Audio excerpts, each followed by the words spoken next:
কড়াই পনির বানানোর জন্য ননস্টিক প্যানের মধ্যে কিছুটা বাটার দিয়ে পেঁয়াজ, রসুন, আদা, টমেটো আমি একটু ভেজে নেব। পেঁয়াজ, রসুন, টমেটো, আদাটা যখন আমার হালকা বাদামি কালারে হয়ে যাবে তখন আমি নামিয়ে রাখব।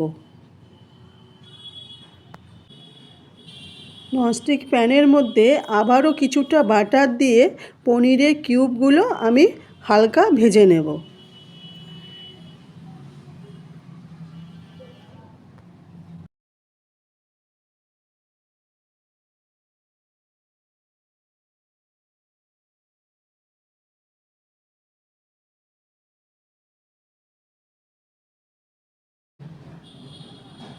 ননস্টিক প্যানের মধ্যে আবারও কিছুটা বাটার দিয়ে পেঁয়াজের কিউব আর ক্যাপসিকামের কিউব আমি একটু ভেজে নেব।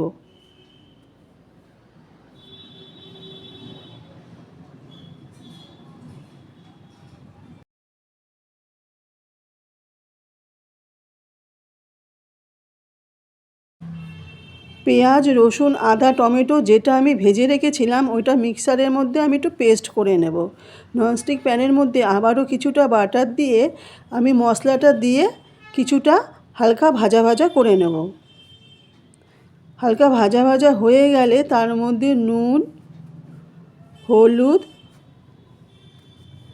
ভাজা জিরে ধনের গুঁড়ো, লঙ্কার গুঁড়ো দিয়ে মশলাটা একটু কষিয়ে নেব। মশলাটা কষানো হয়ে গেলে অল্প পরিমাণে জল দিয়ে গ্রেভিটা তৈরি করে নেব। গ্রেভিটা যখন আমার ফুটে আসবে পেঁয়াজ আর ক্যাপসিকামের কিউব যেগুলো আমি ভেজে রেখেছিলাম ওগুলো আমি দিয়ে দেব। পেঁয়াজ আর ক্যাপসিকামের কিউবগুলো 1 মিনিটের মতন আমি একটু গ্রেভির মধ্যে সেদ্ধ করে নেব। সেদ্ধ হয়ে গেলে তারপরে ভাজা পনিরটা আমি দিয়ে দেব।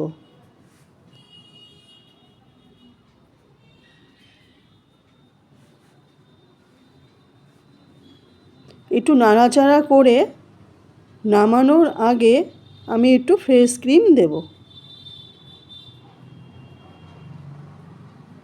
ফ্রেশ ক্রিম দিয়ে একটু নাড়াচাড়া করে